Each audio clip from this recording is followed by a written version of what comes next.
Thank you so much. Thanks. I'm so excited to be with all of you. I'm from Pennsylvania, and it's especially exciting to be here with all of you on Make a Difference Day. So thank you for having me. Being back here in one of my favorite cities on the planet is like coming home for me. I went to graduate school here in Boston, and let me tell you, they had to drag me screaming and kicking when it was all over because I loved it so much here. In addition to a great education, this city also taught me the art of the bar. Coming from a brewing family, I already knew how to knock back a few. But let me tell you, when I got here, Boston helped me take that level to a whole new art form, of tipsy greatness for sure, which I'm sure you can all relate to. However, while my journey led me through Boston once and now again, it started hundreds of miles from here in a small town in western Pennsylvania called St. Mary's, where I was born and raised. I'm often asked, when did you first know you wanted to be a vegan? I'm sure you all get similar questions, right? I think like probably most of you, I instinctually knew it. Somewhere deep down inside, before I actually ever understood what the word or the concept meant. Growing up, I never heard the word vegan or even vegetarian in my small town meat and potatoes America. I had no concept that there were people in the world who didn't eat meat. You have to understand that I come from a place that is encompassed by the hunting and meat-eating culture. It literally is almost always a hunting season there. Archery season, muzzleloader season. I don't even know what a muzzleloader is. Small game season, dove season, turkey season, bear season, fishing season, elk season, and of course deer season, and so on. Picture a classic Norman Rockwell painting, only with lots of camouflage and rifles thrown in. That's where I come from. As children, as is the case still today, we would get out of school during the first days of deer hunting season. I always went holiday shopping with my mom while many of my classmates armed up and headed into the woods. Our hometown newspaper has a big buck contest every year. And so during deer season, the paper is filled with pictures of men, women, and children posing with their dead deer, their harvest, they call it. I tend to avoid the newspaper during those several weeks. It was during these earlier years that I really believed my instinct to one day lead a plant-based lifestyle and to be an activist on behalf of animals and really all living beings was sparked. Back then, my dad, a former butcher by trade, owned and operated a sausage and meat processing business during buck season and doe season, which are in late November and December. The business was run out of the bottom floor of the building we lived in, a building that my grandparents had built and where they had run their mom and pop grocery store on one floor for many years and lived on the top floor, which is where I still call home to this day. You know, when you're 8, 9, 10 years old, you want to do what your parents are doing. So I really wanted to fit into their business and into their world. Therefore, as a child, I tried each of the jobs in my dad's meat processing operation. I tried my hand at skinning the deer. Well, let me tell you, I was not very good at it, as it's a really tough thing to do. That's when I learned that we living beings are put together pretty well. Next, I tried cutting the meat. That was way too gory and smelly for me, especially when you're at about nose level with the table. I moved on to prepping the hides, salting the hides, they call it. Now that was way too smelly, and oh, the ticks. Ugh. Then I took my turn at making the sausage.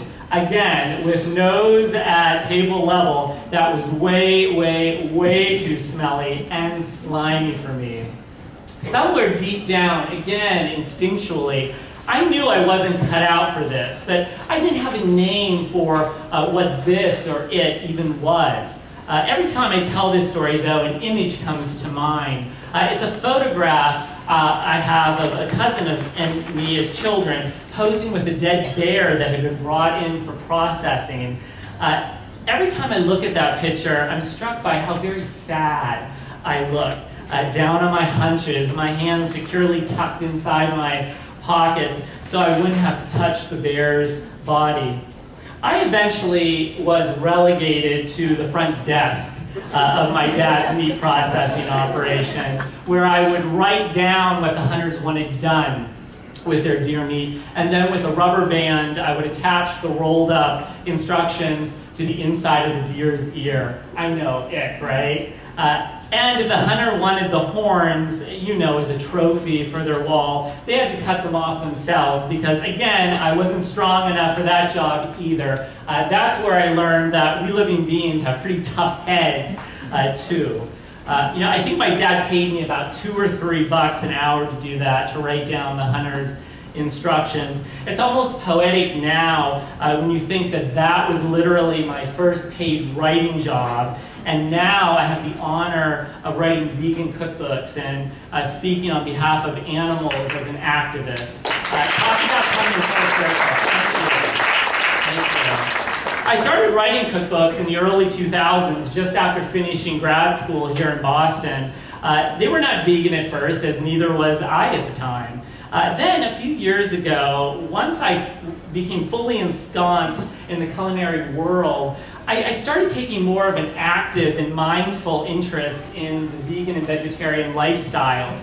Those words, those concepts, finally showed up on my radar, just as they were starting to really pick up some of their initial mainstream momentum. I started to read and study about them, and I began to better understand what it meant to live a plant-based lifestyle. The immediate result was that the meat portions on my plate started getting smaller and smaller, and the veggie side started getting bigger. Like perhaps many of you at first, I wasn't quite sure how to make the full transition, especially when everyone around me at home still ate animals without giving it a second thought. Then I read Eating Animals by Jonathan Safran Foer. I'm sure this is a book you're all very familiar with. For me, the tipping point, the pivotal moment, that light bulb moment in my journey to a plant-based lifestyle came down to one word on one page in that one book. On page 266, Jonathan writes about Thanksgiving turkeys and the unspeakable treatment they endure on factory farms. He basically says these beautiful and intelligent birds on these factory farms go through life, quote unquote, unloved. When I saw that single word, unloved, and it still gives me chills to this day every time I tell this story, when I saw that single word, unloved, on page 266, it was an electrifying moment for me. I circled the word, I highlighted the word, I never wanted to forget that word. It became crystal clear for me in that moment. That was the click over in my mind. After a slow build-up since childhood, I finally went vegan over that one word, which packed a very powerful punch for me. It was the combination of this unloved epiphany, along with my childhood experiences working in my dad's meat processing business, and the cultural background I grew up in, that soon thereafter landed me on the Ellen DeGeneres show with Jonathan. It was there on that most public of stages in front of the world that I not only publicly came out as a pro-meatless, pro-vegetable loving kind of guy, but even more importantly, I got to say what will probably be the most perfect line to ever come out of my mouth for as long as I live. I looked into the camera and I said, no living being, human or animal, should ever go through this life unloved. To be able to connect with millions of my neighbors across the country and across the globe with that one line and in that special life-changing moment was amazing and beyond any words that I, a writer, could ever possibly find to describe it. It was pure positive energy at its best. You will notice that I also express this concept in the identical dedications that appear in both Grilling Vegan Style and the Tipsy Vegan, which read, "To all the animals, so you know that you have not passed this way unloved." You and I here today may not be able to shut down all the factory farms. We may not all have major star-studded platforms from which to speak out on behalf of the animals and all living beings. We may not have the resources to take on and reform the multi-billion-dollar meat industry, but if nothing else, the one thing we can do, no matter who we are or where we are, is send love to those animals every single moment of every single day. Within each of us, we have the capacity for infinite energy, for infinite expression of our emotions. And I know that we in the vegan and vegetarian world are a very passionate bunch. Am I right? Yep. Yes. I think of those animals on factory farms every day. I picture those animals in their filthy cages, in their horrific and painful situations, and I say to them, I love you, I love you, I love you. I send infinite love to every living being on the planet, but I specifically wrap infinite love around our factory farm friends, the cows, the pigs, the chickens, the turkeys, the fish, and so many more. I hope on some level, and even if only for a split second, they feel the warmth and the embrace of my love around them, and the love of so many others like all of you here today. Simply by doing this, we, my friends, have made the world a better place. We have moved the world and the cause of animal welfare ahead. We have made a difference. My heart breaks every day for our factory farm friends, just as it does for the furry, winged, finned, and even slithering pals in shelters across the globe, just as it does for furry, winged, finned, and slithering pals who are abused and abandoned or the victims of natural and man-made disasters, just as it does for the furry, winged, finned, and slithering pals who are hunted in the same forests, skies, and oceans they call home. My heart breaks for each and every one of them, as I'm sure yours does as well. But while I know I cannot directly help every one of them, I do know that I can reach out to each of them by simply and mindfully sending love to them every day. I do know that I can wrap my love around them, and in that way, I and we can be with them throughout their journeys right up until the very end. I do know in this way, and in all the other work that you and I are doing, these precious living beings will never be unloved or alone again. And when their physical and emotional torture is finally over, I do know that their beautiful energy is set free at last to light up the same world that took so much from them. From all of this, I draw great comfort, and so should all of you. From all of this, I know that I've accomplished something during my own lifetime by giving the greatest gift that we as living beings have to give to one another. And in return, it's my mind and my heart that are continually opened and expanded infinitely. It's this understanding and this strength that I draw from our fellow living beings that allow me to continue fighting the good fight on behalf of our furry, winged, finned, and slithering pals and all living beings. This is our time to make a difference in the world in every possible way. In April, I got to deliver my very first commencement address to the graduating class of 2012 at the University of Pittsburgh at Bradford. As a vegan cookbook author and activist, I cannot even begin to describe how fantastic that moment was for me. To stand there in front of this brilliant new generation who is about to go out and rock the world in so many ways.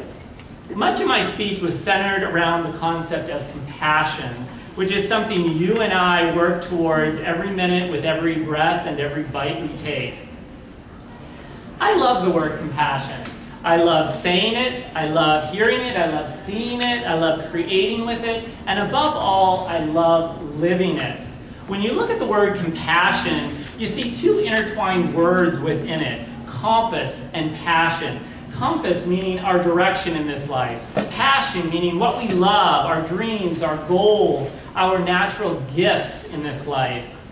When we embrace compassion in every facet of our lives, both personally and professionally, as we vegans and vegetarians so often do, we are in fact moving ourselves and the world ahead in a positive direction, along a road that will eventually lead us and those whom we are trying to help to places we could only have ever dreamed of. We have all heard the line, to whom much is given, much is expected. Well, my pursuit of compassion has broadened that sentiment for me, and it has further taught me that from whom much is taken, much is also expected. From whom much is taken, much is also expected. I know you all understand this. Each time we force ourselves to sit down and watch those disturbing undercover videos from inside factory farms so that we will know exactly what we're fighting for, a little more of our innocence is stripped away. Those images become emblazoned in our minds, and necessarily so.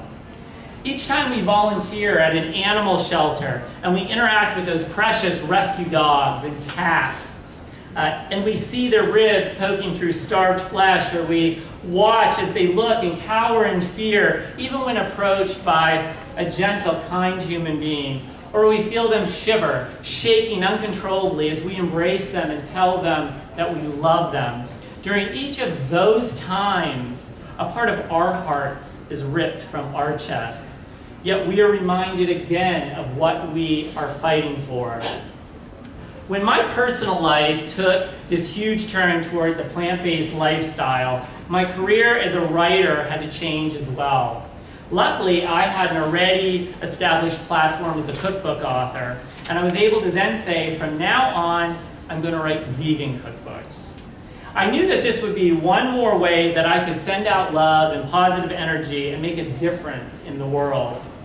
As some of you surely know by now, I come from a boozy background.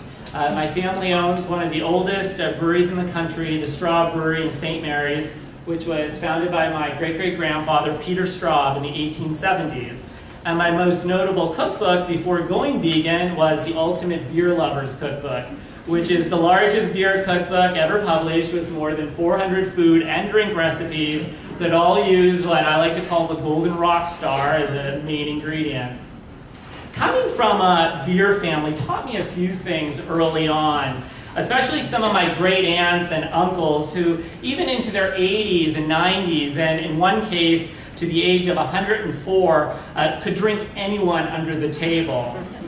Most importantly, among these lessons I learned from them was that life is meant to be a party. I learned just what real fun is all about, whether you're drinking someone under the table or dancing on top of it. Since I was determined from the start to smash through all those silly cliches and ridiculous stereotypes and preconceived notions about vegans and vegan food, I decided my first vegan cookbook would be the Tipsy Vegan, 75 boozy recipes to turn every bite into happy hour. And believe me, I didn't have to look very far for willing volunteer tasters, as I added vodka to salsa, tequila to guacamole, rum to hummus, amaretto to pancakes, brandy to squash and pasta, triple sec to blueberry pie, wine to sorbet, and so on. I was determined that my vegan cookbooks would forever be parties in a book, really fun, check reality at the front door parties that everyone is invited to, and that everyone can enjoy, whether you are one of my avid meat-eating neighbors or cousins back home, a lifelong vegan, or merely veggie curious. I created dishes like slur-baked peaches with Cointreau, 3 tomatoes to the wind flan, bottoms-up veggie bean stew, badass beer cake with bourbon raisins and amaretto frosting, and even a lunch smoothie I named the Noontime Quickie for, obvious reasons. I set out to create these dishes and to throw these parties in a book so that the word vegan on the cover would no longer seem scary or bizarre or unapproachable, but rather so my cookbooks could be a rallying point, a gathering place for everyone to come together to laugh and eat to their heart's content. I believe it is this gathering together of laughter and enjoyment in something as simple as a cookbook that also moves the world ahead in a positive direction.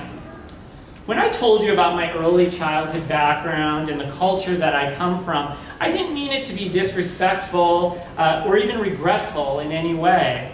I feel so fortunate to have come from that place and to have those roots and experiences at my back because they have given me the rarest and really most invaluable gift of insight as a vegan author and as an activist into both sides of the aisle on so many issues and causes.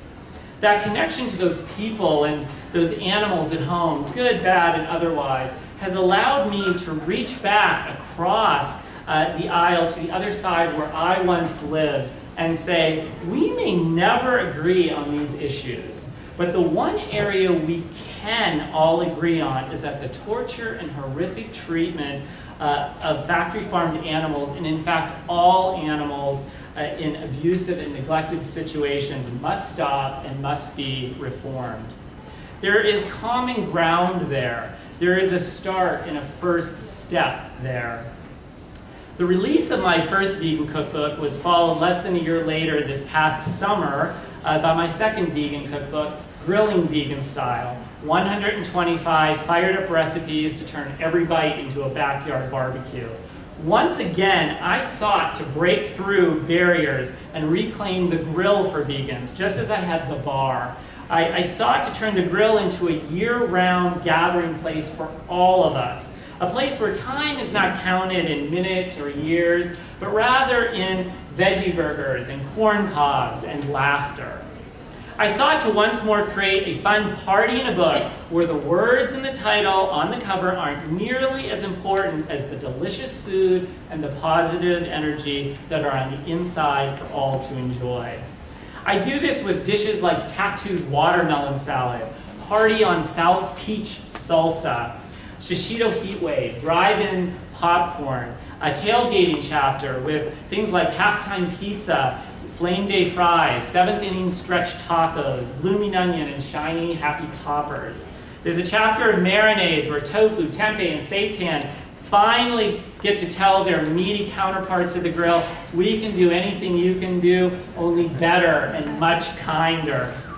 I have grilled s'mores and coconuts and all kinds of fruit in the book, and of course, an entire chapter of cocktails. I'm now at work on my third vegan cookbook, The Cheesy Vegan, which will be released next fall. We have entered the age of vegan cheese, one of the last great frontiers. And you got it, I now plan to turn vegan cheese into the party it should be. But first, I plan to rock this Halloween with the exclusive Halloween party tips and menu that I wrote for vegnews.com. It's now our turn as vegans and vegetarians to make things go bump in the night. So I hope you'll all check that out when it's posted next week.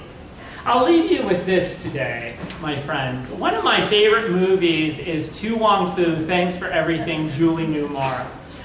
For those of you who perhaps never saw it, it's a comedy about three big city drag queens played by Patrick Swayze, Wesley Snipes, and John Leguizamo, who are on a cross-country trip when they get stranded in a small town, much to their chagrin and horror, a small town much like mine. However, in the end, having dramatically turned a bad situation and a journey gone awry into something quite fabulous and life-changing, even inspiring, Wesley Snipes' character, Miss Noxzema Jackson, vows, I'm going to make Hollywood wherever I am at. I'm going to make Hollywood wherever I am at.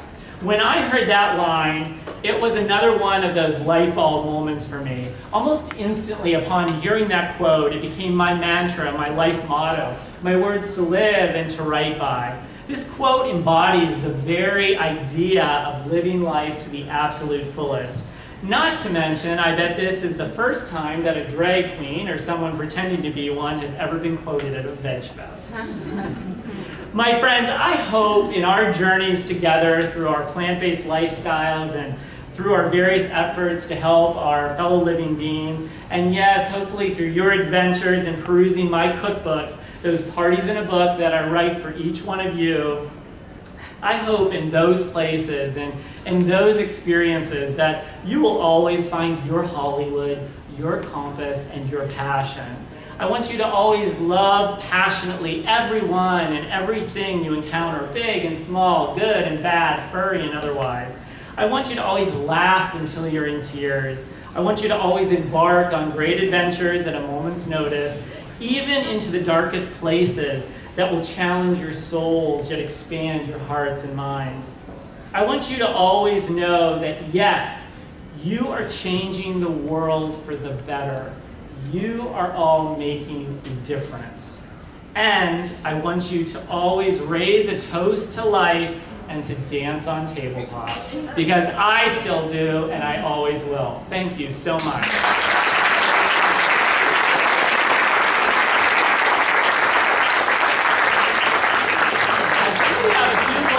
Questions, if anyone has a question or two they'd like to ask. Yes? I'm the daughter, so I just want to tell you it's totally related. Oh wow, yes, we are soulmates. Of watching a side of beef go from a whole animal to the grinder and the cutter and this and that on the table. And not just, I mean, it wasn't really gross to me, I just kind of accepted it. And that's, I appreciate your point of view, because it forces you as a kid to really to distance yourself and not see an animal as a living thing. Yes, and that's why I said I don't regret coming from that background, because it has informed almost everything I now do. And I can see things through a perspective that I'm sure you do, and now the rest of you do as well after hearing this. The other thing I wanted to say, and I'm very interested in your cookbooks, because well, thank you. I'm really just beginning on the journey to a plant-based diet, and I have 3 children who I'm trying to bring along with me. The thing that always stops me is that I can't compete with pizza and hamburgers. I mean, I'm intrigued by your cookbook, because I think they have a spirit of fun and an appeal that I went for kids bring home and help my small children who are.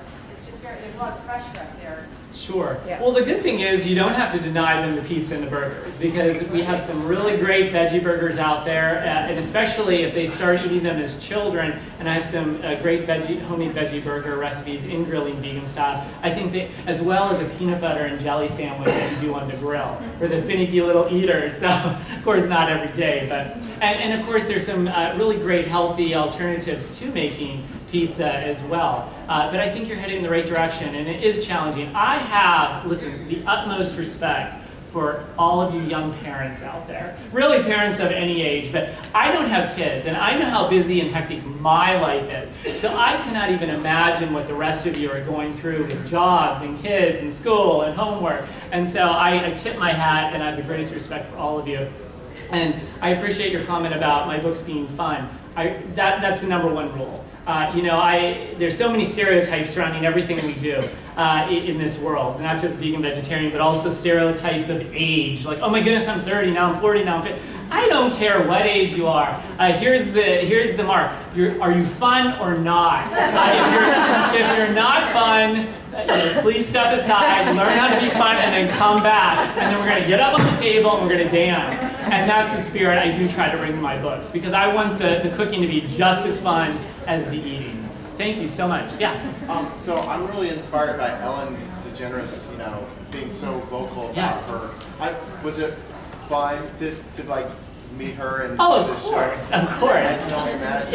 It was just such an amazing experience, and then after you had just heard my story with Jonathan's book, to then be on the show with him talking, in support of his book, as well as my own sort of, again, coming out as a vegan on the show. But yeah, it was an incredible experience, and Interestingly, since that was sort of my coming out party, as it were, I told my mom back home in our small town, I said, don't tell anybody I'm on until after the taping and I see how the taping goes. Because I just had visions of, landing back home and people greeting me with torches and, picket signs. So after the taping was over and it went really well, I called them and said, all right, you can now tell everybody about it.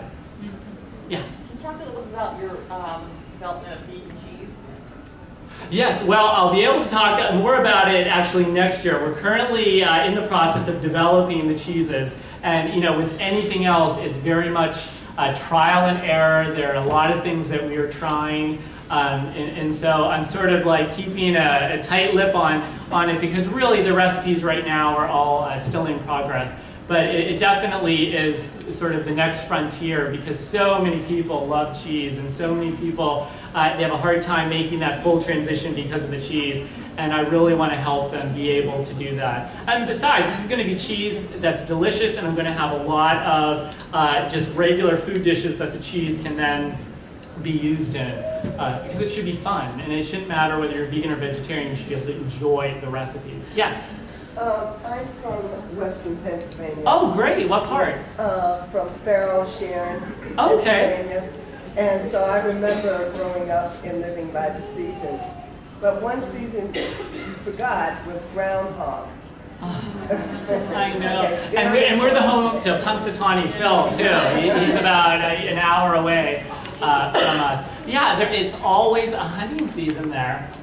It's really kind of unbelievable. But again, something that fascinates me, the background I come from, I do have respect for hunters. They're allowed to do what they're doing. But what fascinates me is the psychology. Because hunters are some of the most animal-loving people I've ever met. Right. And it's really just amazing to me and fascinating. And someday I'd like to maybe explore that in a non-culinary book. I can just tap my neighbors and relatives and sort of tap into their brains because it really is a fascinating topic. Yes? What motivated you to read John? You know what? It was so long ago, I'm not even sure. I was reading a lot of books on the topic at the time. But that book, that one word, like I said, unloved on 266. Now that's in the hardcover. I saw they have the paperback downstairs. I'm not sure what page that. So if you turn to 266 in the paperback, the word might not be there. But it was amazing. It was that one word that clicked. And I love hearing other people's stories of what was that one moment that made it click for them. I had to ask because I love his writing and I read his other two books. And we were in a horrible life situation, and I saw on Amazon that he had a new book, and I downloaded it with no idea. Yeah, because he'd previously written novels, one of which has been made into a film. And I read it, and I thought, oh my God, I'm on the right track. Okay, I'm on. And it was like a miracle, and it's hard to share with people how to get to that place, even to get them to read about it, how to recognize just the regular. Because they don't want to. Right. They don't want to know. I guess everyone has to have their own moment of figuring it out. But when you were talking about that page, I thought that's the book that just totally. I was heading there, and that book was like, okay, I'm done. Yeah, if you haven't read it, please read it. It's an amazing book. He's a fabulous writer. He's such a great writer, and that makes all the difference. And even in writing cookbooks, just like a novel, cookbooks are meant to tell a story. And I really approach mine in that way. Whether it's the story of a great party where it's all beer, or all vegan food with alcohol, or a grilling party. So great writing really makes all the difference. And I don't know if it's the same for you guys, but the question of what goes on in these factory farms, that always seems to come up at the dinner table with others. And I'm like, you really don't want me to go into that right now. Yes? Jonathan Safran Foer. His book's called Eating Animals. Yeah, it's actually downstairs. I saw it actually right next to my grilling vegan style books downstairs. So I thought that was fitting. Thank you. Yes? What do you grill on? What's that? What do you grill on? Well, actually, to be honest with you, I don't have a grill right now. After writing this cookbook, the grill I had went out. So I'm in the market for a new one. I think if you're looking for a grill, it's, this is an investment in time and a lot of money and many years to come. You want to do your homework, ask other grillers, and go and just check out a couple. I love a grill pan. How many have a grill pan in here? You don't get that charred smokiness, but you get the charred, but not the smokiness. A grill pan is awesome, especially if you live in an area where you can't really use a grill, an outside grill. But I like a big grill because I like to have parties and I like to be able to put a lot out there. I think we have time maybe for one more question, and then a panel is coming. Is there one last question? Yes. What is a grill pan? A grill pan is basically just a skillet that has the ridges, like a grill. And you can find them, for cheap prices, pretty inexpensive, which is great. Well, again, thank you all so much for coming.